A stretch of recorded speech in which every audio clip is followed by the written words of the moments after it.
Good evening, everybody. How are y'all tonight?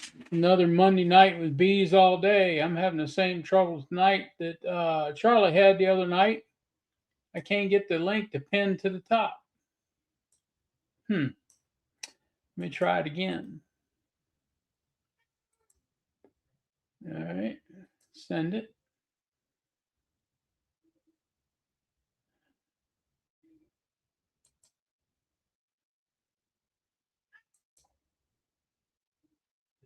Well, it says it's pinned. That's all I can do. Okay, so it's been a good weekend. It was kind of a chilly weekend this weekend, and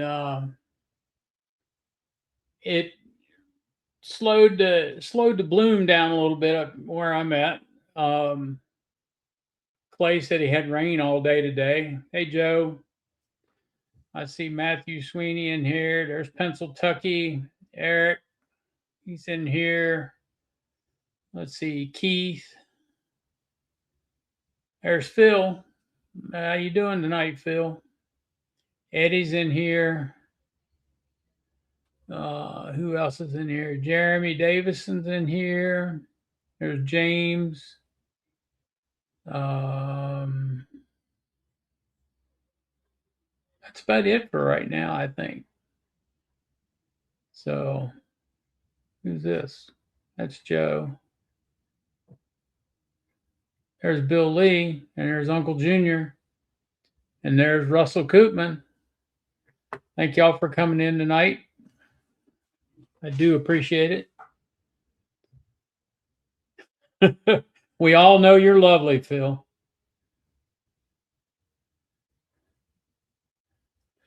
When do your farmers markets start?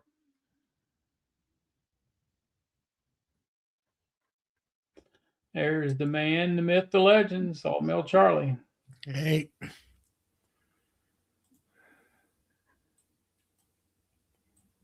There's Kathy.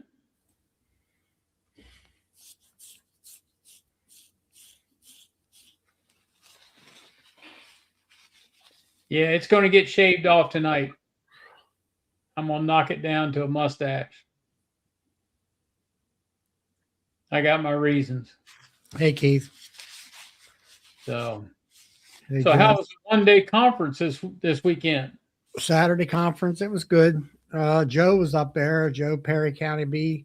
Yeah, Got to see him and a bunch of other folks that are on that other B chat. yeah, And, it was not bad. I mean, it was a nice day, and I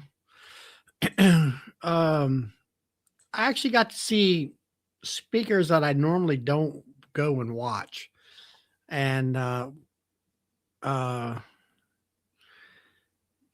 hey Clay, had Fred Dunn, which he's at Hive Alive yeah. or Nobby, and I've never go to his speaks because they're mostly beginner stuff. And hey Eric, and so Ryan, um, it was I got to listen to him, and he was basically talking about he was more of a comedy show than anything else. He had he is his life. He was a professional photographer, so he has all the high end macro, micro lenses, and that's how he gets all them really beautiful shots of bees. And so he went through all that and kind of joked around and whatever. And Yeah, that was good. It was interesting. yeah, And then uh, I seen Herberto. That's a science guy. He yeah. has in the Hive TV. He was there. He lives in Baltimore. I really didn't realize that. And he's more of a. I found out that he does what he does for a living. He's a consulting type person. He did work at the B Lab at Beltsville for so many years. Um, he grew up with bees down in Brazil, I think it is. His father had bees, and so his was more of a. It was about complaining about, like Easy Ox and all the money they've got to spend in order to get a product approved and that kind of stuff. It's like you got the big corporate things, and he said, I advised this one company that had, hey, did you remember some kind of a machine? It was like a frame, and you could put something in there, and it would automatically dose the bees for you, and all that kind of stuff. I, Hmm. I seen it a long time ago. When he showed it, I forget what it's called, BC or something like that. I remember something like that, but we never used it. Never came because they spent hundreds of thousands of dollars, and the company was small, and said we can't afford to pay you EPA. Well, the EPA was saying, well, what happens when the boxes and the spray gets out of the box, and it might affect this and do that. And basically, they went broke, more or less. He told them not to go that way, and they wouldn't listen. No, no, we want to go towards that. And he said that company went broke, and of course, he lost his job on that part of it as a Yep. consultant. And so that was kind of like sort of political type of thing. I don't know. He was proud to be American, even though he's a Brazilian and all that stuff. And so, like I say, I got to listen to him. And what else? Robin Underwood was there. She was supposed to be talking about single brew chamber, but not the management.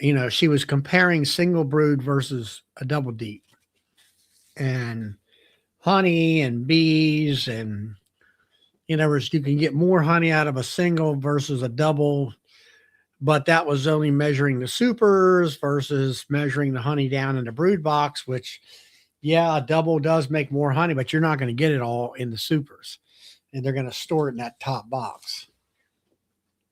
Yeah. And I was looking for single brood chamber management. How do you keep your bees in there without swarming and all that? Seemed like, that's not what she was going to talk about. And Yeah. not the fact that she probably doesn't know anyway. Because, Yeah. she's a scientist. She's not a commercial keeper. And let's see, who else did I look? Zach Lamas was there. And he had an interesting talk about, hey, Chris. Hey, Bracken. Did you get your bees back from out in Cali yet? But he talked about, the one talk was viral loads. And basically, if I'll say parasitic mite syndrome, is that a catch-all type of phrase as far as? Yeah. It's kind of a catch-all phrase for um it's they're what to do is they're lumping all the diseases in one. All right, well, I guess that's how he stated it. Basically, if you have a queen that's affected by parasitic mite syndrome, i.e., she's got some kind of virus in her, when she goes to lay eggs, everything that she lays has that same virus in it. Yep.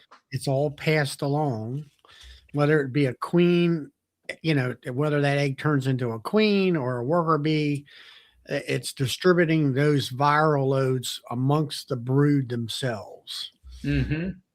And that's, and then he was talking about having if you get a brand new queen from a breeder, let me see how the state, basically, if you got a new queen, she's a little bit cleaner as far Yeah. as having the viral loads or something in there. Yeah. And that's why the new queen, when you put her in, does better for a while than, um, you know, an older queen, because has not, maybe she has a little bit of whatever in her, but the viral load, but not much.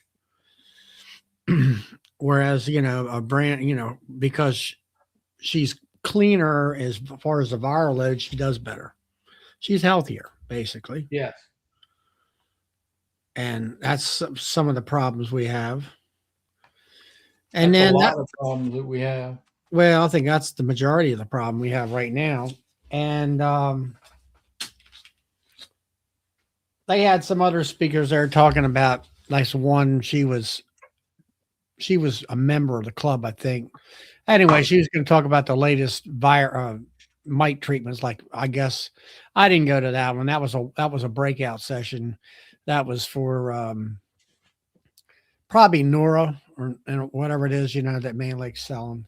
Yeah. Noro. Yeah, she's kind of a person that I kind of know her a little bit. She just kind of repeats what she hears, type thing. Yeah. So And Phil, what are gas prices running down there? Oh, I think they're about 350. Okay. 349.9. See, I'm just about to go by a station right now. I'll tell you what it says. I can't see it. The canopy's in the way. Sitting there at the light, but diesel's 499.9. Huh. So yeah, I went in a bunch of my bees this week. I went in about 24 colonies, I guess. Just continuing my taking the queen and trying to get her to the top, let her make a new queen in the bottom, doing a vertical split. I used all my double screen boards, and on the last 4, I think, I just took a piece of OSB, kind of like plywood, and I used the old, what's that guy, Ryan, at Sour Creek Farms or whatever it is. Sourwood Farms. Sourdough Farm or whatever it is. Yeah. Yeah, he's got that. He uses those construction shims. They're like 18-inch long, I think. Put them on their both sides, and on mine, I took another piece of little 1/4 inch that I used for just little shims to put feeders on, and I blocked off all but about that much on the bottom. The double screen board, it's solid, but it's propped up, kind of like Bob Benny shows. You can just stick a stick under there and make an entrance. Yep. But in this case, with those long construction shims, they're like 18 inches long. They go from basically 0 to about 1/4 inch. You put them under the sidewalls of your box, and they'll just leave a little sliver, about a 1/4 inch sliver for the bees to get in and out. I did that with the last 4 because I ran out of double screen boards. I was finding queens. I couldn't believe it. In some of my really mean ones, I killed one queen. They were just psycho. And then my last one that made me honey last year, they're mean too, but I tolerated them, although they stung me on the butt. I bent over, my pants went down, my jacket went up. It felt like I got a shot from the doctor. And then I got one in the ear because my ear touched my vein on the side of the netting, and they were like, but it was my very last colony, so I didn't care. And I found the queen. I wasn't going to kill her. She had just, there were just so many bees in there. They would have swarmed for sure if I hadn't got her moved to the top. But I went through and tore out every bit of drone brood I could find. Like, you're not reproducing these right now. I don't want these breeding with all my other queens that are going to be out there getting mated. Right. good time. My bees are really strong down at Richland, but up at Crossroads, I'm super disappointed. You got me thinking about these viruses now. I probably what's wrong with them. They just don't look healthy. I don't know what to do either. I've been feeding them a little bit. That's about it. Yep. So what are you feeding? Just sugar water, straight sugar. 1/2 to 1 sugar water. Yeah. Well, you know what though? It's kind of my fault. I fed them, and I meant to go back out 2 weeks later, and I gave them like a gallon. I was gonna go out 2 weeks later, and I didn't get back out for another month. So probably what happened was they brewed it up, and then there was hardly any food in there. So they probably brewed it up, and then they couldn't keep up because I had gotten them jump started, didn't follow up. If I'd followed up 2 weeks with another gallon, I think they would probably been better off. But I put another gallon on them. I guess it's been about a week ago. So hopefully within another week, I need to go out there and feed them again. Maybe they'll turn around. But I was pretty dejected. You never know. Yeah, my bees down in Richland are looking really good. I fed them about a month ago, but I think they just got more coming in to the hives. Not great. I mean, it's not like I got a bunch of extra honey to split. What I did, my method was to take get the queen to the top, and then put anything that had any amount of nectar or honey in it back in the bottom, because I really couldn't get down to them to feed them. And then I fed the little queen nuke that I pulled up to the top. It's easy to get to her and feed her. So, I just brought up like one frame of brood with her, and then just regular comb. And all she needs to do is just kind of make some brood while the others are making a queen. And I'm going to go back when I find out if the other one's queen right. I'm going to move all her brood back down so they'll get a boost right at the honey flow, hopefully. Yep. Oh, one thing I did do, I stuck around till this morning. That's why I'm driving home late from work. Is I went to feed my bees that I had split 2 weeks ago, and the last one I looked at 2 weeks ago, they looked really weak. They didn't have any eggs or young brood. They had a little bit of cat brood, and just by chance, I saw a virgin running around in there. So this time, all I was going to do, because I'd worked 2 days on my other 2 yards out there, it's like 24 colonies, and there's like 18 in this yard, and I was just going to put food on them. The ones that had food, I hefted them a little bit. If they were heavy, I didn't put any, but so I just put food on them. And when I got around to that one, I saw my note that said, "Saw virgin queen." I said, I can't stand it. I got to look, because she should be mated. And sure enough, I opened it up, man, the prettiest queen you'd ever see. And the eggs everywhere, and just a little bit of cat brood. Looked like it's about that much, but eggs all over the place. So yeah, that's exciting. You never get tired of that, do you? No. That's just like the last thing I looked at. Just made me happy. Nothing else mattered at that moment. That was really cool. I didn't even mark her though. I was like, I didn't have my pen in my pocket because I was just out there to feed them. I wasn't going to look. So I just wrote on there unmarked. But man, that's nice to see that new queen running around. First one of the year. And I didn't have anything to do with it. They did it themselves. They were pretty packed out with. They didn't squander any of their time. They had that thing full of. I was about to feed them, and I pulled up a frame that was full of nectar, and I was like, "Whoa, wait a minute! I better not feed them. She won't have anywhere to lay." Yeah, they were heavy, and they were calm, and yeah, it's cool, man. When you get that new queen in there, they just act right. Yeah, they go. If she goes crazy laying, she'll build that hive up real quick. That new queen will. Yeah, I wrote a note on there to super them the next.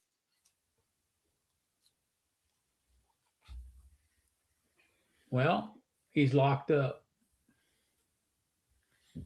Yeah. drone. I grabbed a box of drone calm and threw it on there. So yeah, I thought about not supering them, but I did right before I left.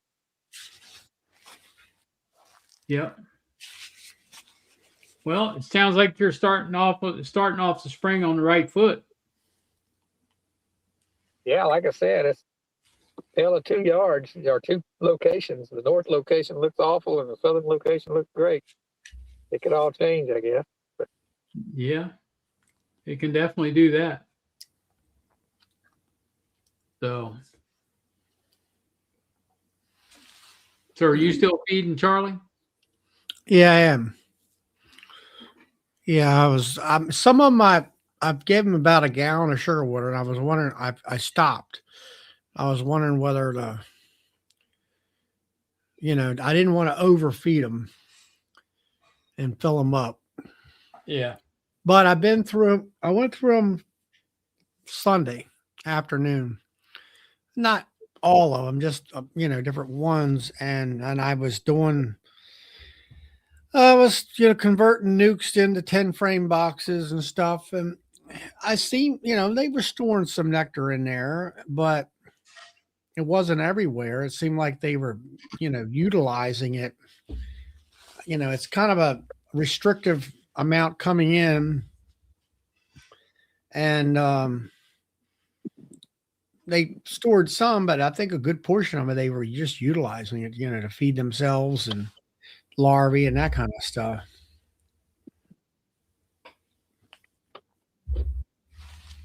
I don't know. What are you doing? Is it? Yeah, we're still feeding. Still feeding the fondant and bee bites. So the fondant's going to go away. They've had their last round of fondant. Yeah, I've been. I'm not sure whether to continue on feeding for a while. I mean, it seems like I was thinking about it today. Last week we had a 75-degree day, and the rest of the week was, not so much fly, not a lot of fly days. Yep. And I was kind of looking for some pollen coming in. I mean, there's plenty of maple trees and stuff out there. Where I'm like today, they were flying pretty strong. They're going to fly pretty strong all week. So I would say they're going to, start pulling in the nectar, or not the nectar, but the pollen from maple trees. Maples are all totally bloomed. Yeah. And that kind of stuff. I think the bees, once the bees get enough pollen, I think they slow that gathering pollen down, even if they don't have a nectar source. Because my bees I had some honey in the back of the truck and some frames, and they were all over my truck. But when I got to the hives and started looking, there didn't have a whole lot in the hive. There's a little bit of stuff blooming, but I didn't see very many with pollen. It wasn't anything like it was a few weeks ago. But there's a ton of pollen in the hives, and it's all fresh. I think they just kind of got their feel of it, I think they probably gather what they need at the moment. So we had some warm days the end of last week. Saturday was pretty warm, and then Sunday was cold, and yesterday was cold. And yesterday it wasn't overly warm, but it was warm. They were flying, but the day Saturday when I was up there in Pennsylvania, it was cold and windy. But the thing I saw it happening today. Yeah, that cherry tree there in front of the store, there were bees on it, but they weren't on it long. So it must have got cold enough to shock that tree to not produce nectar and pollen right now. So it got cold enough, just long enough to stop it. Right. So it's supposed to be warm tomorrow, the rest of the week. So it'll take a day or so for it to warm up. It was fairly warm today. So it'll take a couple more days to warm it the rest of the way back up, and then it'll start producing again. The bees will be all over it again. So it wasn't as many bees on it today as it has been in the past. So, and that tree usually blooms for about 2 weeks before it stops. So it's I don't know. I'm kind of right now. I've fed them and they've had at least the ones that had a gallon of feed. I've stopped with them for now. And Eric, no, you don't have to fully unwrap it. Just slit it on one side and lay it green side down on the bars. They'll clean it out. And if they're good enough, they'll try to pull the wrapper out of the hive.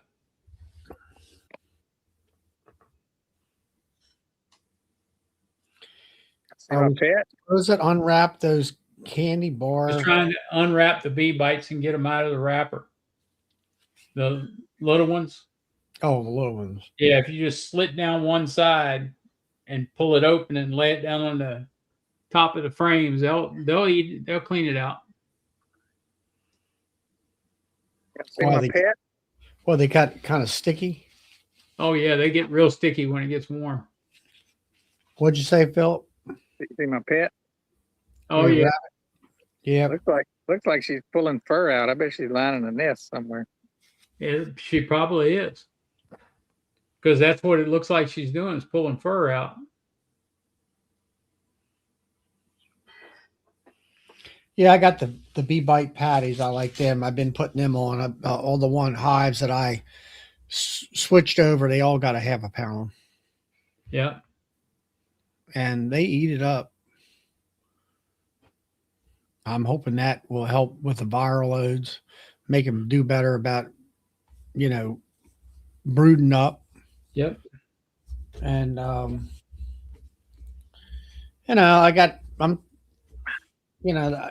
different hive, depending on how many bees are in the hive, how fast they're taking down stuff. And I've got a little easy chart here that I keep tabs on, how many jars of hive alive they had, and that kind of stuff, and know when to stop, that kind of thing. And I don't know, if you got a pretty good size hive, you can throw a bee bite on there in a week's time. They're gone. Let's say it's a half a pound. It's gone. Half pound, it's gone. Half pound, it's gone. Yeah. And I do pull that. I try to pull one of the papers off of one side of it, lay that down next to them so they can get at it. What's that, Philip? Is that wax? That's what it looks like. Huh? Yeah, that's wax. That's a coffee can. Yeah, I was trying to pull it out there and show it to you. Well, hold on a second. It's something I've come up with. Let me see if I can find the bigger. I got a bigger version of it that I made. This is a little version. Where is that darn thing? Hang on a second. So I've been, like I say, throwing it. I go in there and I see that they don't have a bite. I go ahead and give it to them. And they're all going to get about the same amount of sugar water. Yep. And some of them are super big and some of them are not. I mean, some of them are average, I guess you call it. But I'm looking at like brood frames. I'm looking for those big solid frames. I don't know, just some of them are not brood. She's laying, and of course, like I say, I haven't really dug down in there. I just been doing small amounts of work, I guess you say. Like last week, I did transferring the nukes and getting the dead outs, or not the dead outs, but the queenless hives and not so great hives fixed. And then this weekend, I could see the weather was coming, so I had 3 nukes there that needed to be into 10 frame. So I did all that and made a couple of videos. I've already posted one about it. Well, I spent all afternoon in the bee yard yesterday afternoon. Yeah. I could have went to some music, but I just need to get the bee stuff done while I can get it done. Bill, my brother, he went up to skid steer with a backhoe and attachments and stuff, and somebody come from down in Long Island, New York, and bought it. Mm. So he All right, here, I'll show you what I got here. Okay, let's see. you're froze. It's, can you see it? Yeah. Am I frozen? Yeah. Tell you what. You're coming and restate- going. Hold on. Let me disconnect from the Wi-Fi. I'm out in the shed and the phone can't ever decide whether to go Wi-Fi or data, and it gets confused. So hold on. I'm gonna get off the Wi-Fi. I might have to get out for a second and come back in. Let's see. How do I get back? I hit back arrow always. There you go. So anyway, the guy had a hard time trying to get somebody to get the skid steer up there as soon as he needed it. So he was paying several $1,000s to get that shipped. And my brother said, well, I can do that. So him and his buddy, who was a truck driver that was used to going to New York up there, they got up sometime Sunday and hauled that thing back up there and dropped it off upstate New York or Long Island, New York, I guess it is. Oh boy. George Washington Bridge. Yep, that's a trip up there. Yeah, that's better them than me. Yep, exactly. Long Island is no picnic. Well, anyway, they got there and back.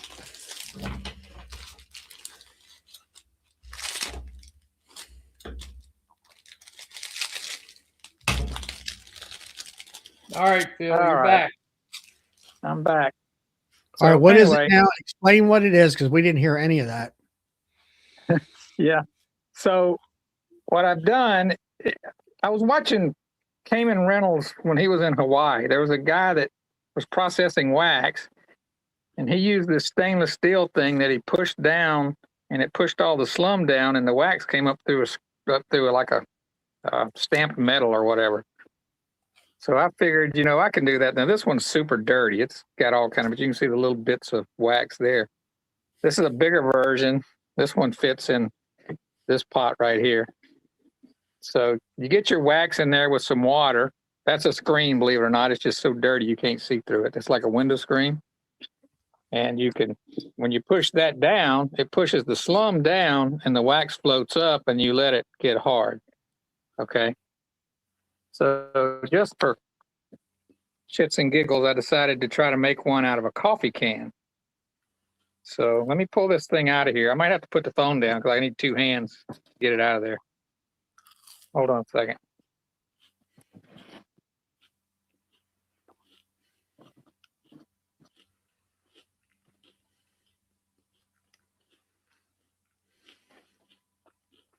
Okay, here we go. You see that? Yeah. There's the water down in there. There's the little block of wax that's at the top. And if you look at the bottom part, that's part of another coffee can. It's stapled to a piece of wood that I just cut a hole in the middle of it. And then that's a number 8 screen. It looks pretty clean on the bottom there. Cleaner, and that's you can see drone larvae there because I did some those drones I was telling you about that I pulled out. I just processed that wax was in here too. So yeah, I had this can basically full of wax, and I got that out of it using that method. I think it works pretty good. Yeah, it does. Anyway, that's my little device. It's made from 2 coffee cans. Here's the can I cut off right there to make this little rim right here. Don't they make a wax melter like Ian or somebody has where it's the opposite of that, where they bring the screen up and the slum comes with it? Yeah, I don't know. I've got another little piece of wax here.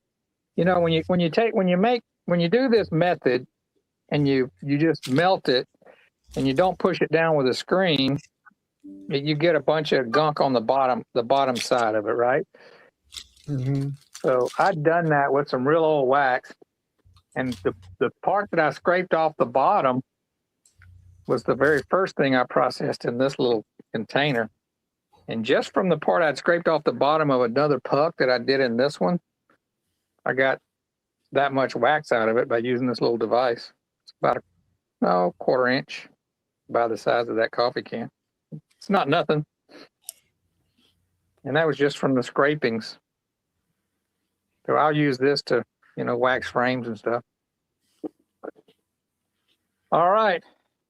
I got on here. I didn't realize I was about out of battery. I'm down to 5%. I'm going to have to get off of here and get on the charger. Let me get flipped around so I can tell everybody bye. That's a good idea, Phil. Yeah, I'm going to make a video about it one of these days so other people can do it. Took me about an hour to make this little thing. Not too long. Free call. Everything's free except for the little bit of 1/8" hardware cloth that I had to buy. Okay. But that was this stuff anyway. My phone's going all dark. I can't even hardly see anything because the battery's almost out. Settings, camera. Yeah, Doug says that they got the big melters up there in Canada that have a big screen like that. Yeah, it's a normal product, not something I came up with. I was trying to do it out of household No, items. I think the other ones are they do it kind of in the opposite direction or something like that. I'm not sure. It's real similar to one that came and had on his video. I'd gone back and watched it. He had it made too. It was his thought to do something similar, and his was stainless steel, of course, and his bucket was probably 18 inches in diameter. Mm-hmm. So, all right. Well, I'm gonna get off here and put this on the charger and just keep listening to you guys. All right. It's good talking to you. Hello, everybody out there. See you, Phil. See y'all later. Bye. Come on in here, Todd. How'd you lose your bees? He found them though. Yeah, I know he found them. I just want him to explain how he lost them.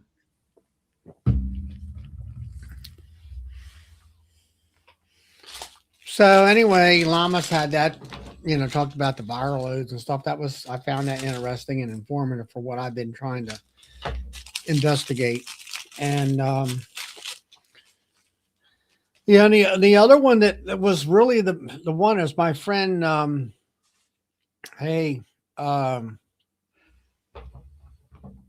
Can't think of his name right now. Anyway, it was about queens, and they had 3 different people, and they were talking about queens sort of in general, where a lot of these guys that were doing the talking, they all clipped their wings or wing, and they like to paint them and clip them. And then they were talking about, Ed Sharp is who it is. Ed was talking about, introduction of queens and stuff. And, a queen cell, you have an easy introduction. A mated queen is pretty easy. And virgins are difficult. And so I thought about this year experimenting with my sugar water with peppermint. He said, I don't like peppermint per se, I just don't like it, but he said, I'll use vanilla extract. And he said, it smells nicer. And if he gets on his clothes or hands, he don't, it doesn't smell like peppermint all the time. So that was one of the things that,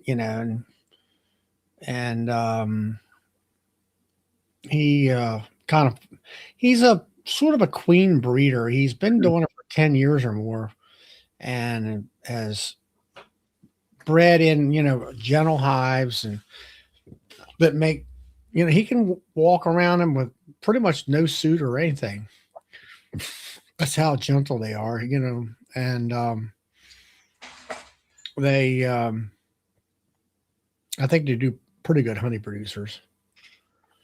I went over today.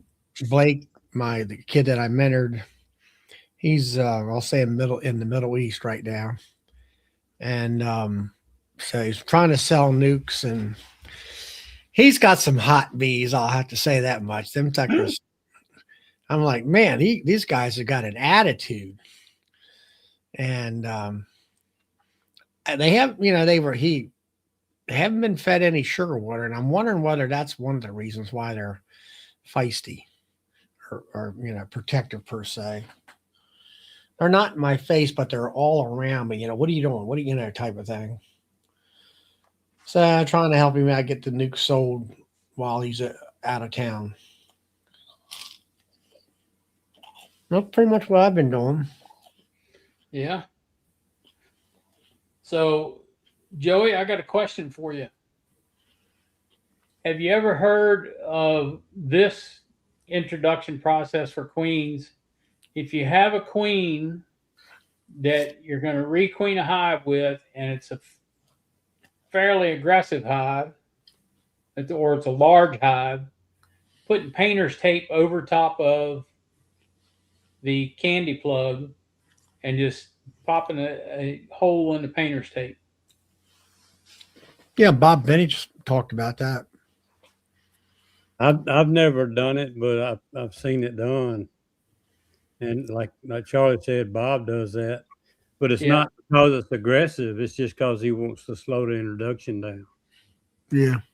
Yeah, it gives her pheromones a chance to spread. Yeah. It saves. And it makes sense. It'll slow them down by a day or two, I think. Yeah. That's to keep you from having to come back in a day or two just to take the cap off again, Mm-hmm.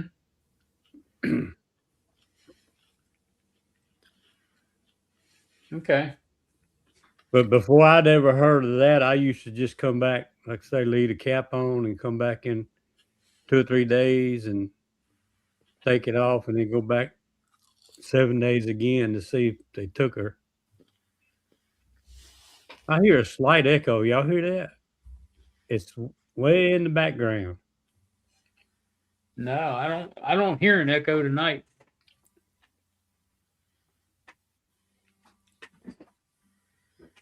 Let me see if I can close this other one up. All right, I'm gonna see if that's better. Can you still hear it? Sounds fine. I don't think I do. Say that again, Charlie. I say it sounds fine to me. Roy, yeah, I'm not getting it now. When I closed the other page, it went out. I had the other one muted, but I guess it was feeding somehow. Hello, hello, hello. Hello, hello, hello. You in the dark. Hello, hello, hello.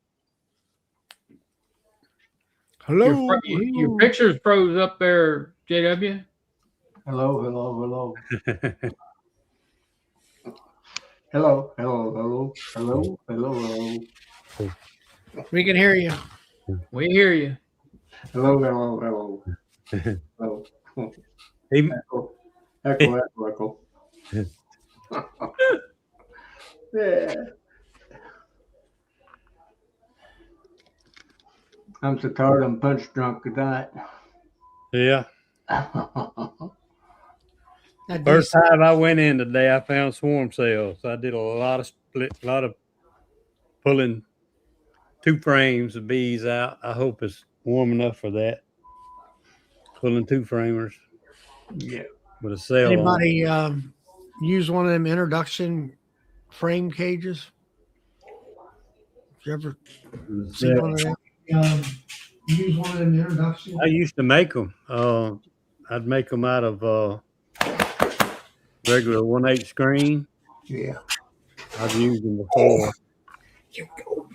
I'd get a little square piece like a 1x4 and cut it kind of square, and then bend that screen over it. Yep. Just push it in. when you got a sale, just push it over it and come back and get it later.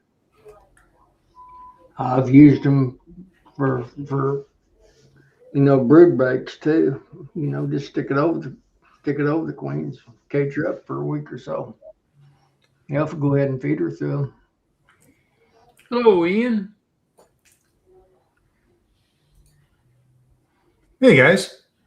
Hey, Norman. Hey, Norm. Hey, Ian. How's things in Canada there, Norman?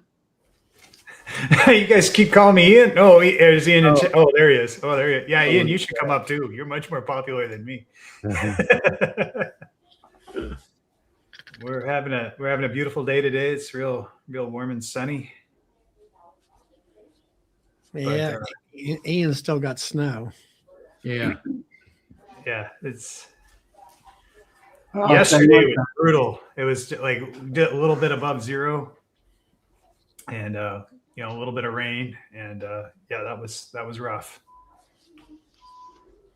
But yeah, it's slowly getting warmer and warmer, but it's not spring yet. Oh, one thing for sure, if you didn't have the video of you couldn't tell you two apart by the sound of your voice, you and Shep. And what's funny about that is that I'm sure Ian and I would both say that we don't sound anything like each other. Wow. We can totally pick our accents apart. Mm-hmm. Well, you sure do on here to me. If you put them in a dark room, you couldn't tell them apart. No. Well, we could. Uh-huh. That's good company to be lumped in with. So there you go. So, JW, been in the bees any? Gonna start. Ram's bottom's supposed to be out here first thing in the morning. We're gonna start them. I've been working on my pollinator yards the last. I did another bunch of hive dipping over the weekend, and today I worked on my pollinator yard, cleaning it up. Right. So I've got a little pollinator yard that I make around my bee house, about a 1/10 of an acre maybe, and I'm reseeding all it, cleaning up last winter's mess where stuff died off.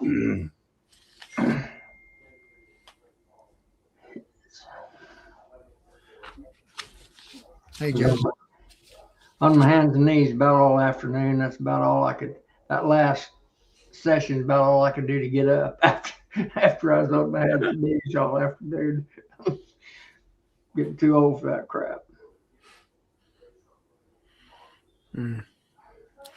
So you got those Amish pictures there, JW. Are those some of your neighbors out there? They are, yeah. Them guys they were binding oats.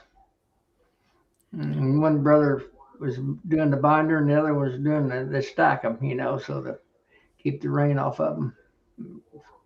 That's a couple years old, but they're good boys. They're both bachelors. They're both in their 30s. Good guys. Good friends. I thought maybe they just hire somebody in and combine and be done with it. No, I don't. They are strictly, and they say they've actually got money. They can afford. They moved here about, I don't know, time gets away from me. I'm going to say 8 years ago from Pennsylvania. Right. And they say like I said, they've got money, but they want to do it they want to do it that way. Let's put it that way. Yeah, the old time way. They like the lifestyle. And, Yeah. I asked them why they never got married, and they says, well, there was too much inbreeding in the strain that they come from, so they're just going to stay single. They're pretty level-headed. So. Well, that's true, though. That is true. and all. Well, I didn't question them, they just volunteered that. I just said, well, why haven't you guys found a woman? Woman. Both of them smiled, and finally the older one, Lewis, he says, well, there's just too much inbreeding in our sect, and we're gonna stay single. So I found that quite enlightening. I probably shouldn't even say anything about it, but that's what they told me. Yeah, I they, didn't hear that. huh? I didn't hear nothing. I didn't either. No, but there is some there that issue is a valid issue Yeah. amongst the group. That Actually, was- we got a sect over here in southern Indiana. There's a lot of them retardeds. They're just too closely cousins to cousins. I don't know. that was always the talk when I was a teenager. It's like, if go up into Heterite country, and yeah, they'll be real friendly to you, and like, oh yeah, come meet my daughter and all that. Yeah, you don't have to stay long as you stay overnight, sort of thing. Well, I know they made a show about that. That's sort of like Amish, but they're more of a collective community, I guess you would call it. Yeah, I don't know specifics, but Huh? yeah, there's differences, I would imagine. No, there was a Go ahead, Charlie.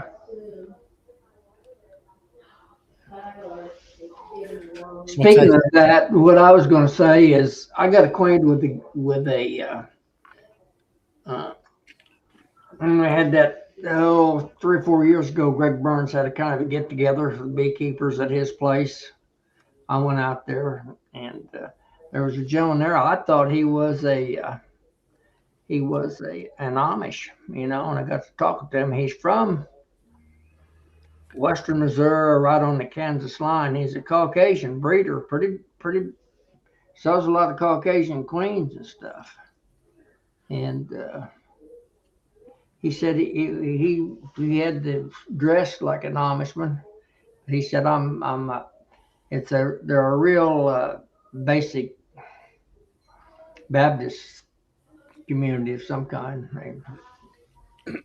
He said, no, we're not Amish. He said, I'm actually a Baptist, fundamental Baptist, I think is what he referred to himself as. And,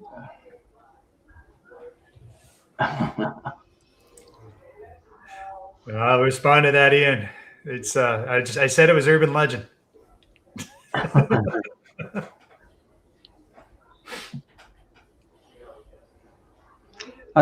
like to see if you can get Ian to come on here. Come on here, Ian, and you're watching. I want to hear you guys talk back and forth to one another. You sound exactly the same to me.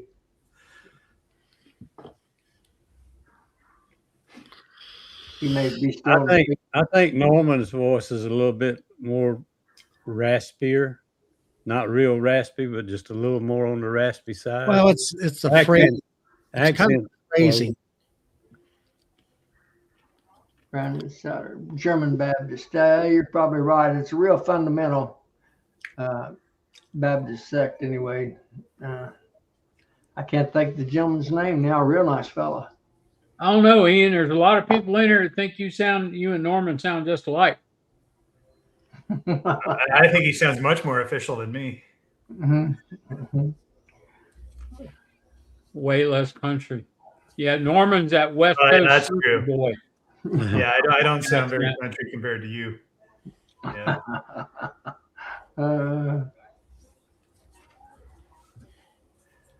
Yeah, at least we got some controversy going. Yeah, I'm a lot closer to the bigger cities than Ian's ever been. That's for sure. He's not that far from one of the bigger ones in Manitoba. Brad said they. Yeah, the big cities in Manitoba. Roy said they both sound like Brad. No. I've been near there once.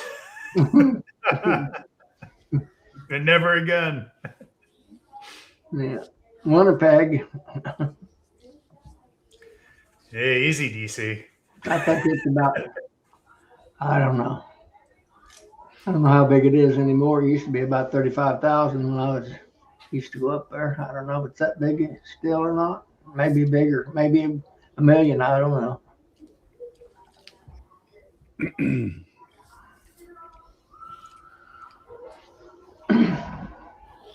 Brad, whose queens are great? The ones that JW is talking about?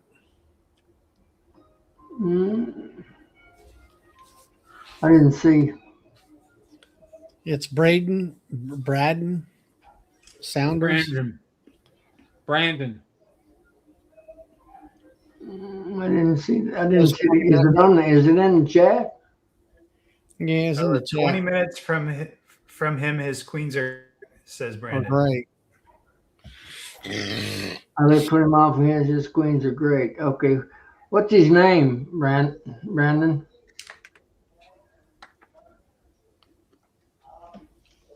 Yeah, I've had some of his queens. I like Caucasian queens. And you guys, somebody was talking about carnies in the last chat or two. I like carnies also.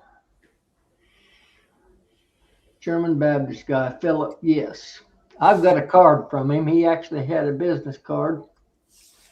It's in my big.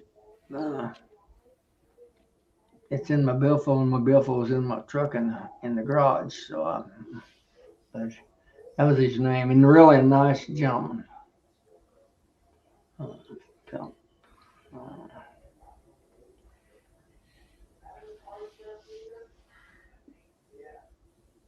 Did you call a Hawaiian Queen Company, DC?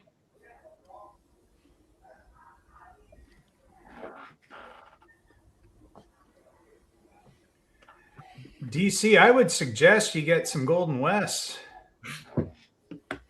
Why? They're working for me. I got 2 Golden Wests last year, and I made some of my own queens. And you know, I had, like, you guys know about my queen troubles, but you know, if I could get them to actually, you know, make a queen, they like 100% made it, and they all lived except for like the last 3 of the year, and that was late in the year. But yeah, all my related to Golden West queens, they're all, everything's huge right now. It's really nice. It's like mixing that with, you know, whatever, you know, local stuff I have. It's and then that being said, a lot of the local stuff I have isn't really local, because it's like, you know, we end up with like a lot of New Zealand stuff and just stuff from all over, right? So like there's not a lot of local bees. And yeah, the mites have been really brutal here recently, like, you know, pretty much killed everything off. But I'm telling you, like, I haven't lost a hive this year over winter, and like, that's unheard of. Like last year, I had 2 live of 12, and I overwintered 23 last winter, and I still have all 23. So Now my question about queens, got like myself, I'll take and make my own queens. And sometimes I look at my queens, I don't know whether they're not getting mated as well, but sometimes they don't perform as well as a bought queen. Is it because of they're buying breeder queens with a higher genetic level that's what you're getting when you're buying them, you know, a manufacturer, or, you know, a queen breeder's queen? mm-hmm. I don't know. I mean, anybody I'm got gonna tell you. I'm gonna open a can of worms here, fellas. I'll tell you what I do. I'll tell you what I do, Charlie, and why I do it. Every 2 or 3 years, you say you make your own queens, and I've done that for several years. Every 2 or 3 years anymore, I'll buy a package or a nuke from someone just for outcrosses. I found it in the cattle business over the years that, you know, you get what I call line breeding, and right. I think a guy needs to bring in some new stock every now and then. That's just a personal opinion. I'm going to get a Yeah, lot. I agree with you there about the genetics and stuff. Yeah. Yeah. I don't buy them necessarily for the bees that I need them. I do it strictly to to get the new drone in my area, if nothing else. Yeah. Yeah, that's and a like smart part thing to do, of JW. that. Oh no. Am I still I'm here? just telling you what I do, and that's why I do it. So I've done that. yeah. Yep. But I just want to say the second part of like I know nothing compared to you guys, but my Golden West Queens that I had from last year, it's like, yeah, sure, they're doing great, but it's not them that are the best. It's the F1s, the queens that I made from them. I just have some just stellar hives right now from them. So it's like it's the Golden West crossed, Yeah. you know, like they're Golden West larva crossed with my local drones. And Sure. that's the queen, right? So those are the ones that are like, all of them are great. So Well, like I said, a lot of people think I'm crazy, but that's what I do, and that's why I do it. So Well, Norman, I lost 2 hives this year. And the 2 hives that I lost were Golden West Queens. uh-oh. Yeah. They can't handle the cold. Mm. Whoops. mhm. Well, we don't have cold. We have cold and wet. we have miserable over here. We don't have cold. Yeah, we have miserable cold. Yeah, JW talking about that. When I used to work at the prison, I would catch swarms out there and bring them here. Of course, we're not talking that far away, but it's still more than flying distance for the bees. Sure. I would bring them out here, and anytime I caught a swarm here, I would take them out there, or somewhere else. You know, all my bee yards kind of scattered around. I just kind of keep moving them around a little bit, you know, for that reason. I didn't know if it was really doing anything. Well, I've got a lot of feral bees around me. I know I do because I can pretty well catch swarms at will. You know, I just don't even try to catch them. I've got any more, but Well, I caught one today in the cedar tree in my bee yard. I wasn't going to catch them. I was going to leave them alone. They flew away and they come back. Within 2 minutes, they landed right back on the limb. So I said, I'm going to put you in a box. they about had to come from your yard, though, didn't they, Bill? Oh, yeah, I'm sure they come out of the box. I mean, I could hear I could hit the furthest hive with my hive tool if I wanted to. Well, JW, I heard a nasty rumor that the swarms that you catch aren't feral. They used to be your bees. They're just coming back home. I don't think so. I had enough swarms. I'll admit it if they're mine. The ones that I catch, you know, with swarm traps, which I had 14 swarms last year. I had more swarms last year than actually I think I had 15 that came out of my hives, and I know they did. And that's more I'd had in the previous probably 7 or 8 years. But boy, I had me a swarmy bunch last year for some reason. I'd pulled them way down. Tom and Melissa came out here from St. Louis and built nukes out of one whole yard of mine, you know, and that's the one I had the worst swarming in. So I pulled them way back, you know. So you ask me why, I don't know. I blamed them, and I said, you guys come out here and scared my bees. You got them so upset they just all decided to leave. That's what I told them. Well, I know I'm going to have several of my hives swarm this year because I just couldn't get to them. So they're going to be in the air for long if they ain't already.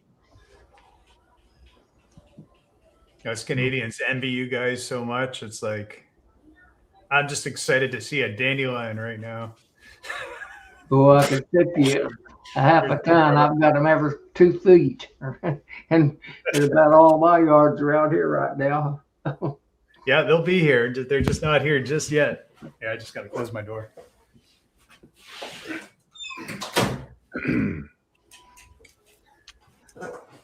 But yeah, we're you know, we always look at, you know, you Americans, you're so far ahead of us with stuff, as it should be. But then we get the middle of the summer that you guys don't get, so it kind of works out in the end. What kind of is your flow similar over there, Norman, to what Brad and Ian over there in the prairies? Or no, we're very different than them. They're basically they're farm crops. Sure. And when they go, and our weather is nicer earlier. It's like we've been having the odd nice day since February. And it's like, my bees have been bringing pollen in since February, but like not every day. It's just like, sure, today, and then 3 days from now, and then next week they brought some more in, and that sort of thing, right? So they're getting like just drips and drabs of things. Well, I think they have a pretty. I was talking more about length of it. You sure probably got a longer flow period than what they got over there in the prairies, because theirs is relatively short. Yeah, but theirs is way more intense. Yeah. And they'll make more honey than we do. Yeah. It's like they've got probably some of them farmers over there in Saskatchewan and Manitoba has got more acreage than of canola and stuff than you got. The whole island is out there on Vancouver. Oh, yeah, exactly. Yeah, exactly. Yeah. Yeah, and it's all flowers, whereas here it's some of them's got 20. we waste our land on pesky trees and things. Yeah. All this forestry for building houses or whatever. I don't know. David, out there at DC, I seen my first blackberry bloom today. I had a little blackberry plant out there edge of a pond dam. I happened to walk by and I thought, there's some white blooms over there. And it wasn't 2 foot tall, and it was a little old blackberry had bloomed out. But I hadn't even, the rest of them don't even have any sign of a bud on them. So I don't know. It's an oddball one. And yes, DC, blackberry is a major flow for us. Depending, like, I'm closer, like, there's agriculture on our island. Like, if you're a little closer to the coast, which isn't that far, but where I'm at, it's blackberries and then fireweed. Those are I mean, to me, a blackberry is fence row sticker bushes. Yeah, it's a weed. I mean, it just grows everywhere? It's kind of everywhere over there in your place? Oh, the wild ones do in our country, yes, and fence rows and stuff. And if you leave, and there's a lot of people that actually they raise blackberries commercially. They're your commercial blackberries. Yeah, you can plant cane ones, or you can plant. Yeah, they're all seeded. If I don't bush hog my little property I have here regularly, it'll fill up with the dewberry and blackberry. Yeah, and what's around like my house apiary is we have forest plots, so it's like there's clear cuts, so like whatever comes up, so it's like blackberry and Scotch broom, pretty much what comes up there, like blackberry, Scotch broom, and fireweed. What's fireweed?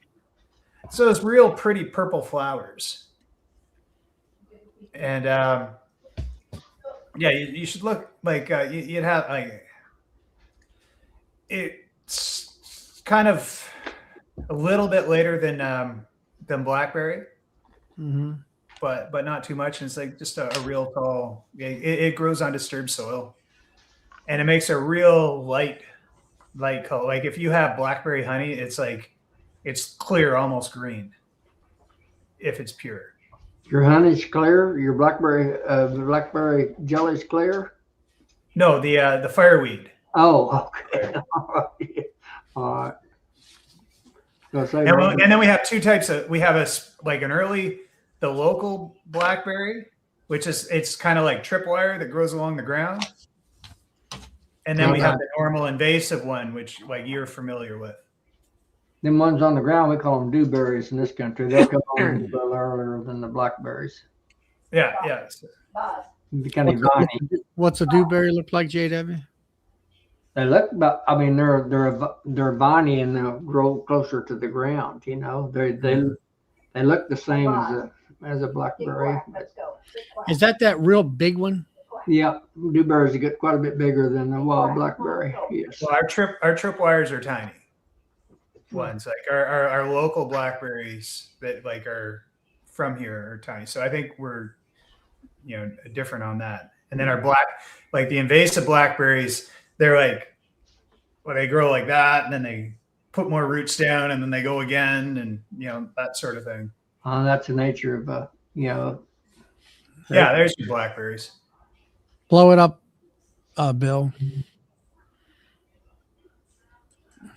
But yeah, like back in the day, why we have so many is because the railway companies would use it as a cattle fence on the side. Like they just basically broadcast it on the sides of the tracks to keep the animals. Blackberries, or you're not talking about?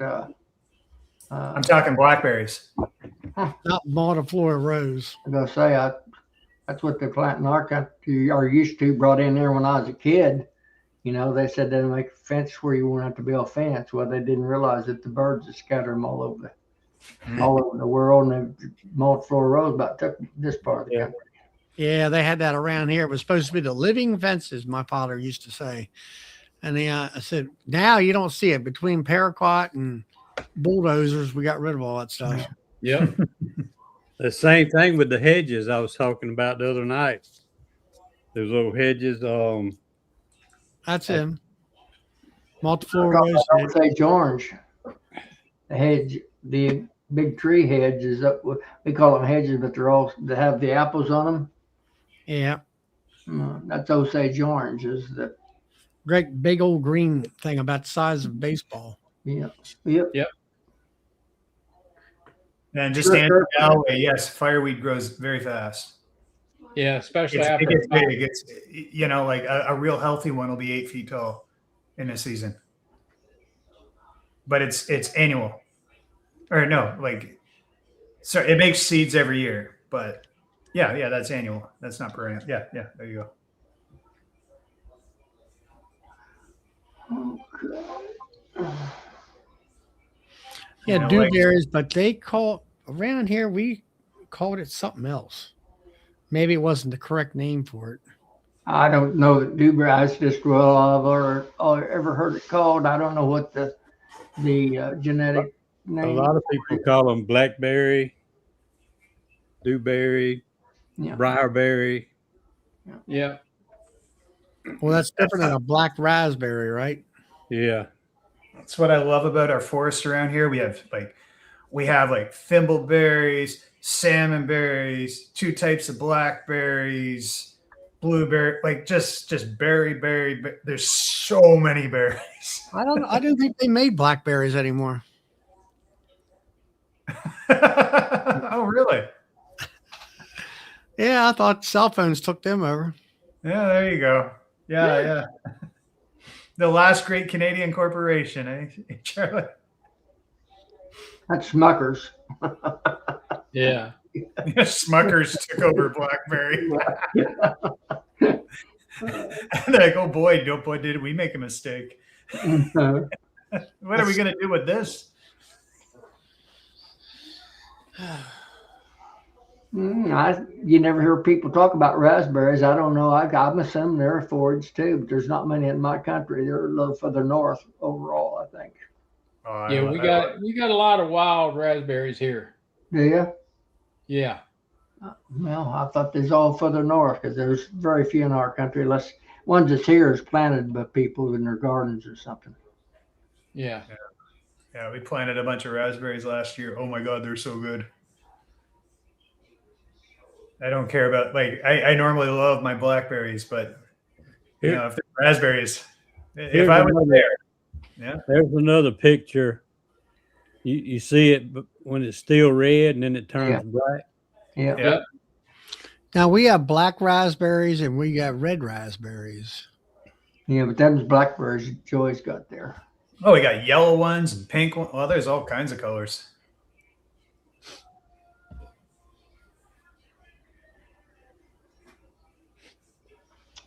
It all makes good forage. Yeah. You're not supposed to be poaching those blackberries while you're on the job now, Mark.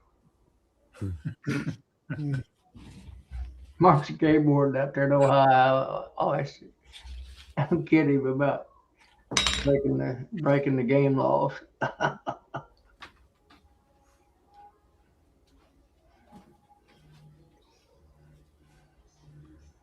Yeah, the birds spread the seeds too.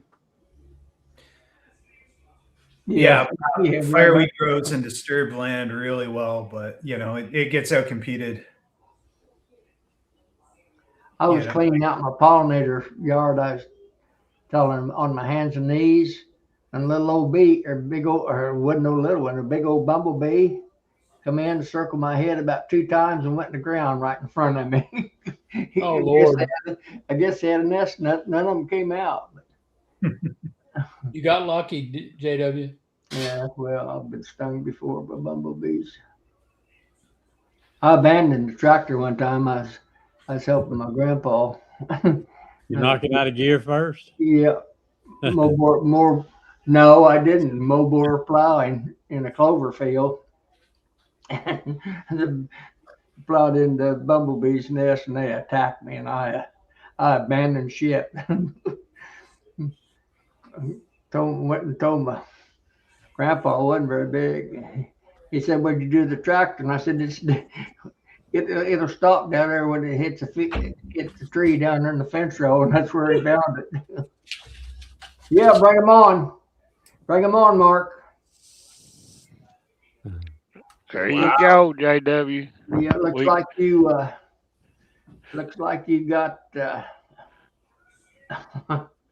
I don't know where I'll be able to get through all of them or not. Matt's supposed to be out here tomorrow. Yeah. Need to come. Mark, you look so warm. I thought you said they wouldn't be. You looks like you got a pretty good take on them. Not really. Not really. It wasn't up to my standards at all, but it was the first one, Well, you just caged the good ones. You just boxed the good ones in. Yeah. You had some duds. Okay. I just thought they straight out of the chute. Yeah. I got about 65%. Yeah. That's pretty good. What it amounted to. And I'll do some more tomorrow. It'll get What's better. everybody use to graft? All you grafters, what do you use, Bill? What do you use for a grafting tool? I either use a Chinese tool or a German tool. Yeah. And if it's a German tool, it's stainless steel. Yeah. I just ordered. I hadn't here yet. Mark said he had one. I just ordered from Hanson's, that Hanson commercial people ordered Master grafter. master ones. I'm going to try it, see if I can get it to work. I'm better with that can't make it Chinese work. tool, with the German tool than I am a Chinese tool. Yeah. That Chinese thing, I don't like to mess with the doggone thing. You can get one out of 100 that's worth a dang. You have to buy 50 to get one or two good ones. I'm tired of messing with them. I can't see that well anyway. Well, an old timer around me, like, not that I'm not successful with that part of it yet, but he was showing me with the Chinese tools, you take some 1,000-grit sandpaper and you sand them down and thin them out, and you thin out the top, and then you have a much better pickup. I've done that to 100 of them, and still half of them don't work, in my opinion. Yeah, that stainless steel German tool, it's really, really fine on the tool end, and it's not big and fat around like the plastic ones are, the black plastic ones. Mm-hmm. And it's a really fine, thin tool. It works. It manipulates easier for me. What do you have to do? Just kind of roll that in your fingers to get it underneath the. Yeah, you don't really go straight down with it. You come in like this.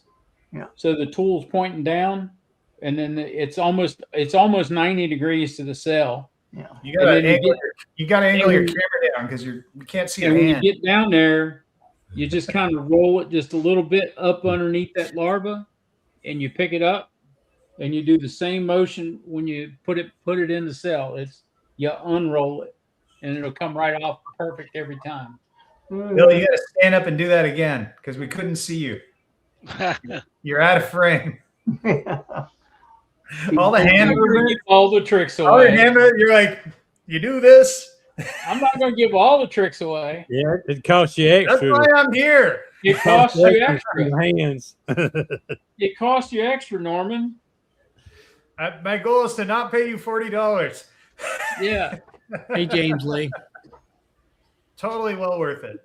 No, it's like this. If you're here There we go. and you come in, it's like this, and you roll it up underneath the larva, and you pick it up, and you come in and you unroll it from underneath the larva. That's why I never could get them off the spoon. I could pick them up, but I couldn't get them off. But you're not talking about the same thing. What you're talking about, that what they call them master tools, aren't you? With the little pedal, aren't you? Is that what you're referring to, Mark? I can't use one. I've tried it. That ain't my thing. I'd rather use the Chinese grafting tool. Yeah, I may be blowing my money away too. I've never used one, but I'm going to try one. Yeah, this near is still in my box. Yeah, if you take and you look at Oh, that's Pirco. Yeah. that, Yeah. see the end of that Yeah. right there? Yeah. That looks like a German tool. Yeah. That end of it right here. I've seen them German tools. I know what you're talking about, but I don't know if I could use one of them at all or not. Yeah, This it one works here pretty good. Pierce. Yeah. Yeah. I don't like it. You can have it if you want it, JW. Bring it on up here. I'll take it and try it. Maybe out of the 2 or 3 of them, I can get one that I can use. I'm going to try to do some grafting again. I got my eyes worked on to see if I can see good enough to. I quit grafting 5 or 6 years ago because I was getting cataracts. I had the cataracts taken off and had some lenses put in my eyes. It cost me half a fortune, and hopefully I can do it again now. Yeah. I got something for you. Let's see if I can get it. I still That's use. is that what you're talking about, Bill? Yeah, that's a German one. German? Yep, that's it. Yeah. And I got that JZBZ one. Here's what I use. Get out of here. Yeah. It's for JW.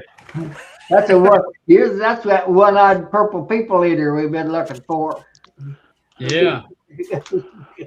That's what I have. Yeah, got you. It's got a light. How do I turn the light on? Yeah. Here we go. I bought one of them, but I haven't tried it yet, so I may be cussing it too. As far as that light goes, I got something like that, and I found you got yourself I a don't little, use the light. little small CDL. Yeah, flashlight in the one Works just hand. fine. Yeah. You can sit there and do that while you're grafting, and works better. Yeah, this thing's shockingly good. But yeah, the light's useless, but just use the sun. But oh boy. The magnifier is good.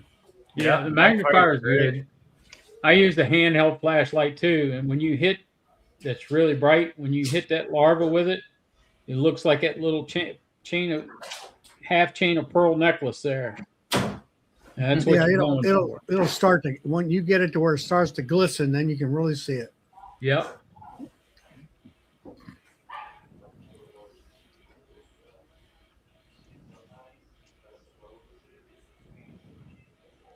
Main thing is just be set up ready to go when you do it. Yeah. Have everything set just right. Yep. Have it Well, where it's you like- can reach it. Have your grafting board set up, your frame set up, and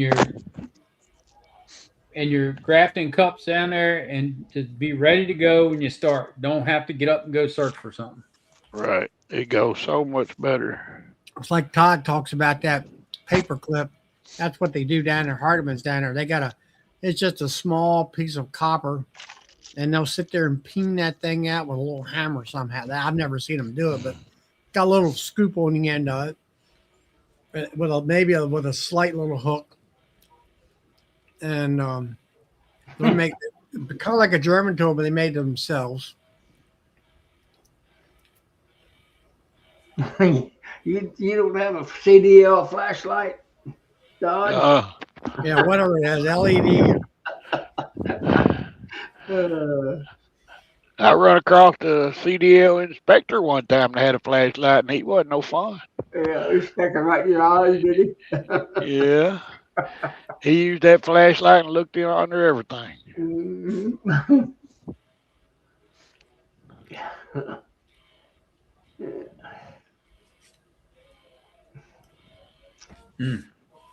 Did you tell him, Dodd? Did you tell him he was a government employee? He was exempt from having a CDL license or CDL flashlight? So you doing anything with the queens yet, Mark? Or it's too early? No, just getting started. Just getting started. I worked all day today straightening stuff up, getting ready to make splits. And I still ain't done. You not trucking today? I'm on vacation this He's on week. vacation. You gotta take your wife tomorrow, don't you? Didn't you tell me? Yeah, yeah, Well, good luck to her. I've been yeah. there several times. She's ill to nowhere hen right now. She ain't eaten since last night at midnight. Yeah. And that stuff you have to drink off of. Yeah, they cleaning her out, and she is. I bet do you not they want to are. go in there right now. Yeah. I'd rather stay right out here in the shop. Yep. And sleep out there in the shop too, right? Yeah, buddy. I may be out here to midnight. Well, that's one thing about getting old. The one good thing about getting old, they quit doing them to you. They figure you're going to die before the cancer will get you anyway if you got it. Yeah. Last time I went was about 4 or 5 years ago. They told me not to come back. I got tired of looking at my hind end. She's been laughing at me saying I'm next. I'm like, no, that's exit only. That ain't happening. Nope. Well, it's a good idea to have it done. I'm telling you, that's pretty common in truckers, you know. Yeah. Well, I already got cancer, so Yeah. if I got it somewhere else, they gonna find it. Yeah, they will. One thing good about colon cancer, they claim it's a very slow killer, or if there's such thing as a good thing for a slow killer as compared to. Looked like to me it would be very painful. I don't know. Ain't nothing worse than a stomach ache. April 13th. Uh-oh, Todd, you're probably gonna die. That can be fatal, you know, if they run that tube up the wrong hole. Yeah. They're liable to get mixed up and run it down your nose, run it down your throat. You'll be the heck of a mess.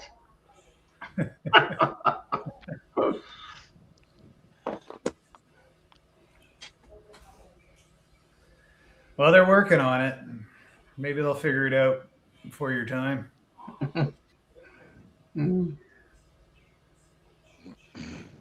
I thought one of them might work good in a beehive. You know, you could administer. It might be a little expensive tool to check your bees out. You could stick that up in there, and Yeah, they got a light on them. You know, I've sat there and looked at them when they run it inside me till I finally passed out. You know, I tell you what, I bought one for I'm doing some work on I was doing work on an SUV at the time, but I'm using it on a truck too. But yeah, it seems it probably has many uses. You can check cylinders, you can check beehives, and other places that shan't be mentioned. Yeah, that'd probably work. Good idea. That'd be a high dollar bee checking tool, also. Imagine. Oh, they're $35. Oh, really? Oh, they're just giving them away at Vivor. All that Chinese stuff. Oh, okay. See, that's the thing. Since we're not allowed to buy American stuff anymore, all the stuff we buy up in Canada has to come from China. So, Yeah, it is what it is. Yeah, Trump's got you quarantined. It's not Trump doing it to us. We're doing it to ourselves. Yeah. We don't. All the tariffs that we have to pay, they're Canadian imposed. Mhm. So that's our federal government trying to stick it to Trump by sticking it to us. Mm.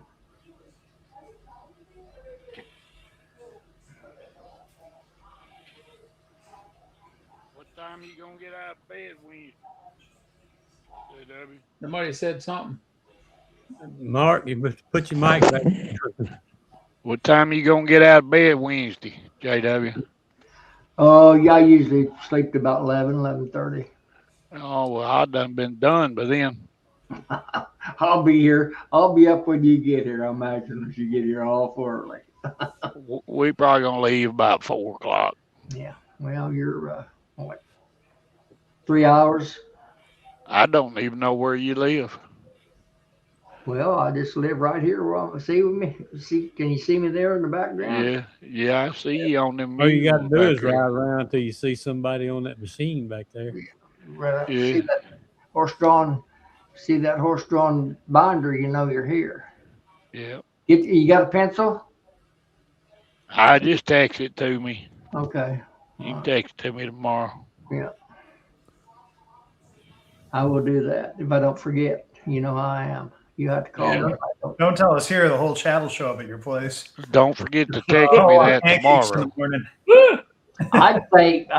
I'd say come to Paducah. And come out there on 145 up to Harrisburg and on up here. Is the way I would come if I was going to your place. I'd go to 145. I'd get when you come out across the river from Paducah into Illinois. Yeah.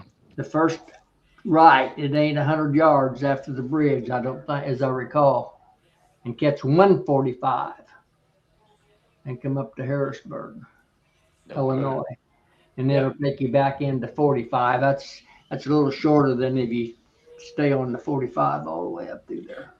Gotcha. You come 69 to Paducah there and cut over on 45 and go through the main part of Paducah. And as soon as you cross the bridge, make a right onto 145. All right. Charlie, those directions sound familiar? Yeah, I was just thinking. Sound like something I gave you guys a month or two ago. 3. Yeah, stock up. We're coming. You guys didn't show up on me. You passed me by. Yeah, things didn't turn out quite right. We'll be thawing my steak out. Get it thawed out, JW. Got one. I want one of them great big ones. Well, they sell them at Texas Roadhouse. Maybe a little on the tough side. Yeah.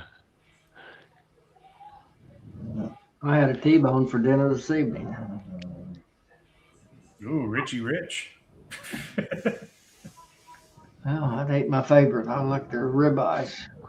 Yeah, give me a big old ribeye any day. Yeah. My favorite. I discovered something in the last couple of years that I absolutely love. You guys ever heard of what are they? Flat irons? Yep. Oh man, that is the greatest cut. What is? I seen a picture of a beef place over there talking about flat iron. It was on the sign. What is that? It's just the cut of the meat. It's like it's got a marble of the fat through it, and I don't know what part it is, but oh boy, they're good steaks. Never heard of it. Been in the cattle business all my life. Never heard of a flat iron steak. Yeah. It's probably a cut of a cut. It's not a cut that you normally get off of a beef, JW. It's Well, I hope not. I don't know. restaurant. A restaurant came up with it, and they called it a flat iron steak. Huh. Same thing as a flank steak. We got Roy in the chat It here. He is. cuts them all the time. He'll Kind tell of a us. plank steak cut down. We got to wait for Roy. He'll tell us. Roy, what is a flat iron steak? Where's it coming from, Roy? Yeah, he's a meat cutter. Right here.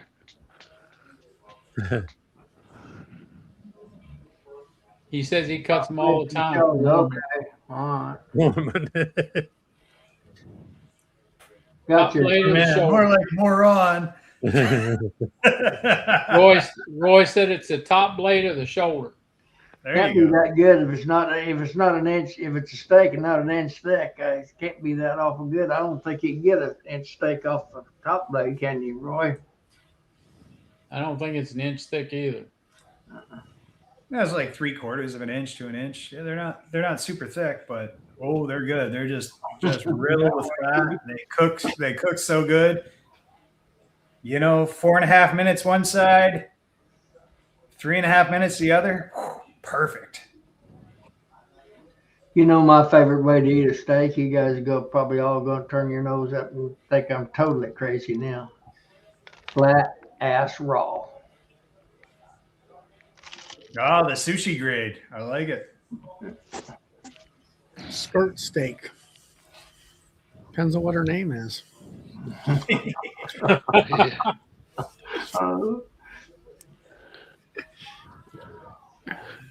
Most tender steak on the whole cow.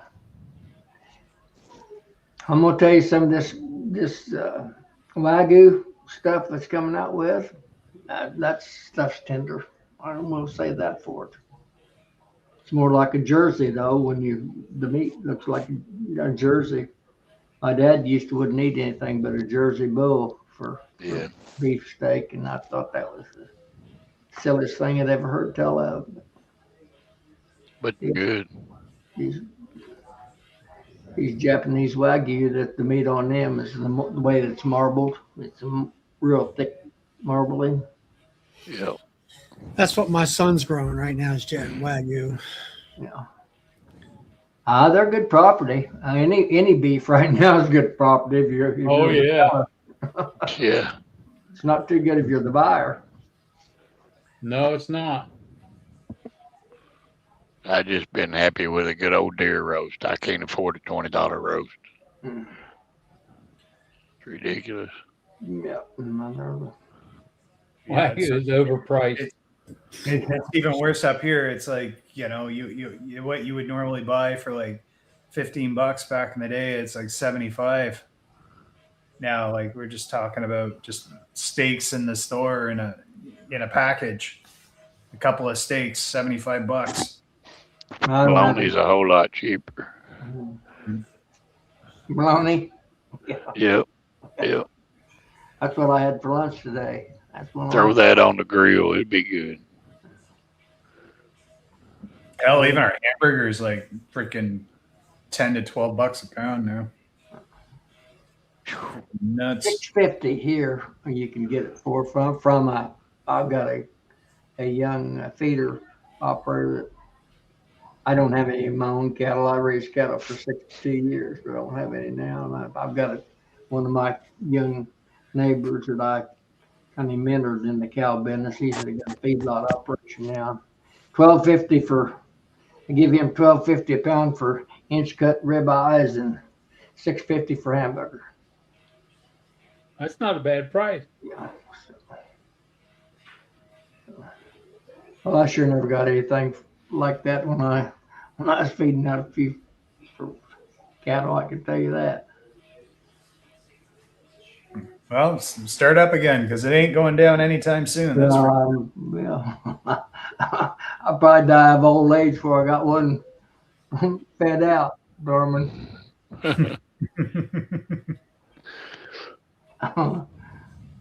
I'm a little older than the average beekeeper. No, if I could swing it, I would do cattle.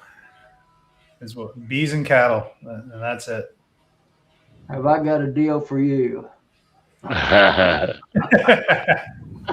going to have to change nationalities, but I've got Hey, this yeah, guy. hey, keep talking, J-Dub. Don't. It's serious, bud. We got weird stuff happen up here, man. What's happening? Like in my, this isn't like, this is a municipal thing. They're basically changing all our laws, and basically they're shutting everything down. They're shutting down farming in our valley, which is weird because we're in the middle of nowhere. So, you know, if it goes through how they're signing it, it's like, we're out of here. Like we can't function here. So basically they're limiting like any property can have 4 beehives. That's it. And like we're talking, yeah, you get 100 acres, 4 beehives, 6 chickens. 4 beehives. Oh, okay. Yeah, it's crazy what they're trying to push through up here right now. That's just on the island or all over? No, that's our municipality on the island. Yeah. Okay. They got this super strict thing, and it's like, you know, if they don't allow it in the bylaws, you're not allowed to do it. What are you? Are you under what, British Columbian law, state or?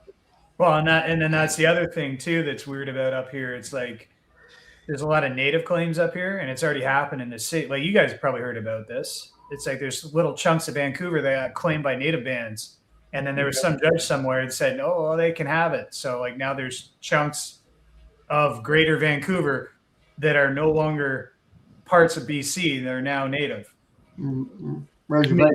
You mean like Indian reservation? Well, it wasn't before, but now it is. Yeah. And they have claims over everywhere in Canada, essentially. Oh, sure. I think half of Manitoba is Indian land. So basically, what I'm telling you, J-Dub, is like, you know, I might jump all over your deal. Farmer's going to be coming down there to start farming for you, JW. Yeah, good deal. It may happen. He won't know what to think not having to take a ferry to go to work. I know.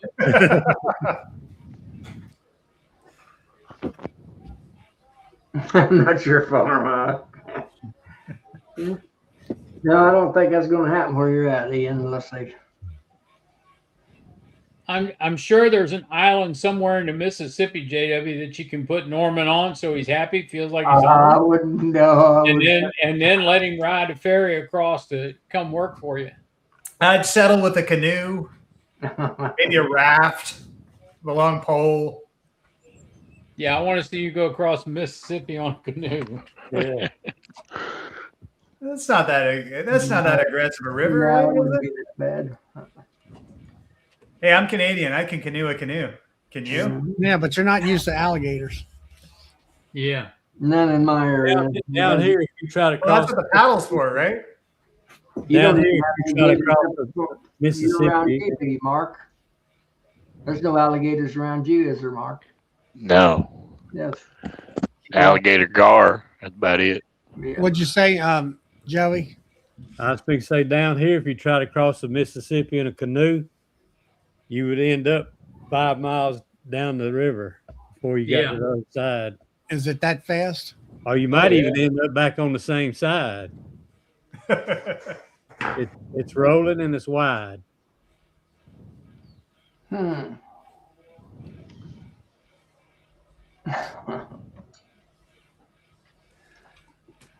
Well, we'll figure it out. Yeah, barge would sink you around here. Yeah.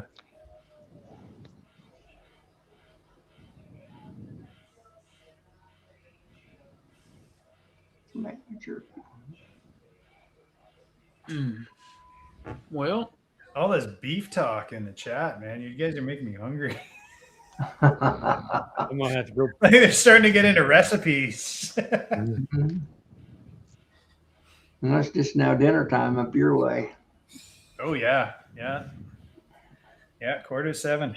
What are you specific? Are you specific here on the island? Yeah, it's 7:15 right now. Yeah. Yeah, we still got sun. 2 hours behind me and 3 hours behind Bill and Charlie. yeah. Yeah.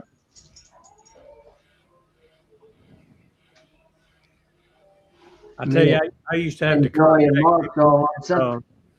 California when I was working, and that was always hard to do. I'd have to wait till after lunch before I could contact them in their morning. David, out there at DC, I'm going to tell you a little secret. Them bacons are really hard to grow. You raise your own bacon while they're hard to grow. You're going to lose about 9 out of 10 of them when they're babies. Yep. They're hard to grow, and bacons are. Yeah, but they're good if you do. You know, that's actually a funny thing. Like I remember, coming up as a kid, and my mom would cook like a pork chop. And just back in the day, it's like how you cook pork chop is you just cook the fuck out of them. Like you just kept cooking and just keep cooking. And I find as an adult, I'm like, I'm gonna try one of these again. Oh my god, it was so good. And it's like I would never eat like how my mom cooked pork chops. It's like it was like drywall by the time it was done, right? But yeah, they're so good. Yeah, you can't go wrong with pork. No. Yeah, my neighbors were doing a bunch. Actually, my neighbor up the street just slaughtered some hogs last week. So yeah, I think I got something coming down the pipe.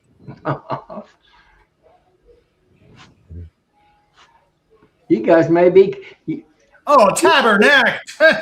Even you guys may be husbands-in-laws or something and don't even know it. You never know it. Tabernacle Pity Shin.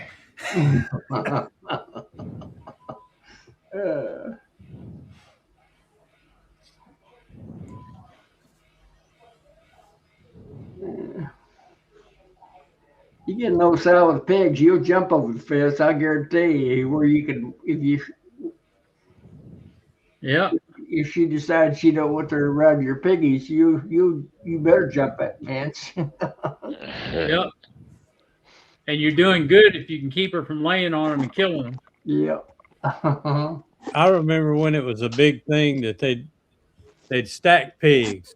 Y'all ever seen them do that? They'd stack them and they'd feed the ones on top, and all the food would fall down through, and the next one would eat what fell down. They tried that back in the early 70s around here. Ooh. It didn't work very well. Yeah, the ones on the bottom starved to death, didn't they? I remember my here we go on the tri-tip beef sandwich, family-owned grocery store in Burbank, California. Yeah. Back in the 70s and 80s, my cousins were pig farmers in Ontario. And they went the other way. It's basically they went for just the sterilized. Everything had to be clean, and if anything got sick, everything died. Kind of thing. Like the pigs had no immune system, and it was I've got a neighbor here down the road here, about 2 miles. They, Lord, 50,000 head a year of hogs. Mm-hmm.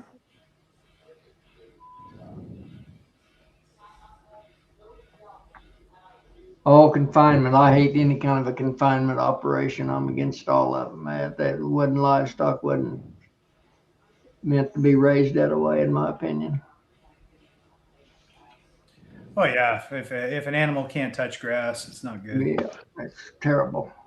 Yeah, if they could drop calves like that, they would, JW. Yeah. Yeah.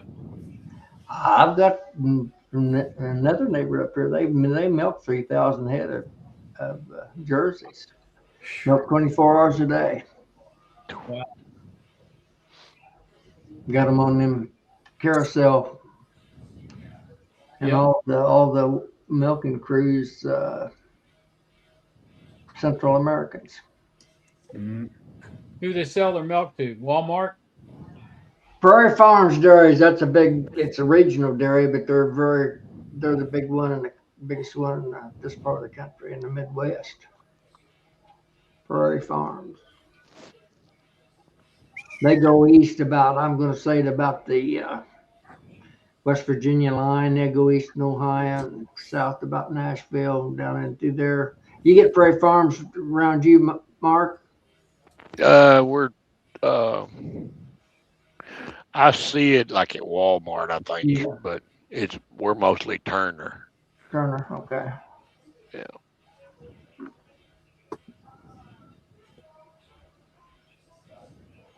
They go to into Minnesota and Wisconsin north, and Roy's got them in Michigan. They're a regional, but they're a big regional. Yeah, Todd's got them in Missouri. Yeah, that's the big one in this part of the country. Used to be running right there. What's that? Right there by Festus, where you stop there. What's that other town? There used to be Prairie Farms. Even brought them. They've got a dairy there in. No, it's right there on 55, Mark. Right there before you get. That's Prairie, I think. No, it ain't. Prairie Farms now, yeah, they used to be. I'll think of it in a minute. Yeah, you know what I'm talking. Pevely. Yeah, they're Arkansas, Missouri, over in that area. Yeah. But they just buy from like the farmer, right? Like they're just the. Yeah, they bring it in. They've got a dairy right here in the town where I'm located, and they bring it in here from Wisconsin and Minnesota by the tanker load. Right. Yeah. So like the milk comes from like smaller time. Ohio, Indiana comes from all over, from the bigger dairies. They'll bring it in here. I tell you, for the last 2 years, we've been, we got a neighbor who does, will actually sell us raw milk. And I tell you, it hits different. It's nice. It's illegal in Illinois to sell raw milk, but it's illegal here too. We're breaking the law, man. Yeah. I can sell you fentanyl, but raw milk. Yeah. Hey, easy there. Yeah. But my wife's been making yogurt out of the raw milk. Yeah, it's so good. Yeah, it hits different. Like it hits your stomach different. Yeah, like it's way better. It's because it's still got some cream in it that hasn't been pasteurized. Some butter fat to it. Yeah, all that. You can get it from the Amish around here, but you can't buy it commercially. They'll get the law get on you. Yeah, commercially, but the Amish can get away with it. Yeah, the trick here is you can buy it for your dog. Yeah. You can buy. We ought to be able to go to the dairy and buy it if we want it. It ain't right. I drank it growing up as a kid. Yeah. Everybody, well, all the older people did is raised on the farm or country folks. Yeah. I remember drinking the bitter milk too when they got in the bitter weed down here. Yeah. They get onions in the spring here sometimes. Oh, yeah, man. That's some terrible tasting milk, but Grandma didn't throw it away. Yeah. No, you couldn't. No. You get. They're getting $6 a quart for it up here right now. How much? $6 a quart. Good gracious! How much milk? For raw milk. Running milk up north somewhere. Somebody's gonna be bootlegging. Of course. Yeah. I've hauled a truckload of it. That's a heavy load. But milk? Yeah. Oh yeah. You've hauled milk? They say if you get a tanker with no baffles in it, you can sure turn one over pretty easy. Well, we'll talk to the Hells Angels and we'll figure out their routes so that we can bring raw milk up rather than cocaine. Break bigger laws. Well, everybody, I know it's 5 minutes early, but I got to get up in the morning. Well, I hate to hear that.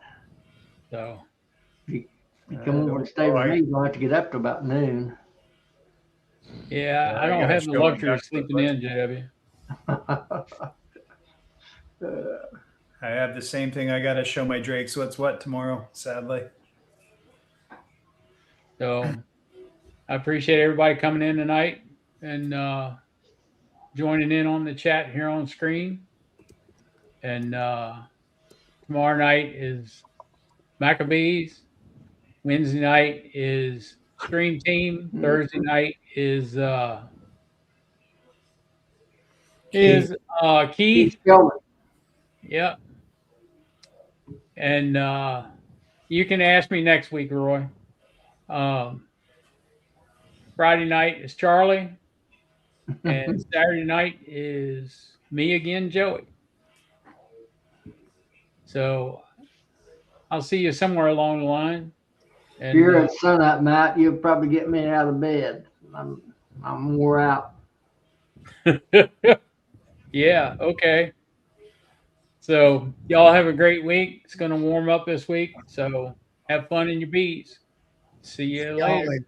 I'm out.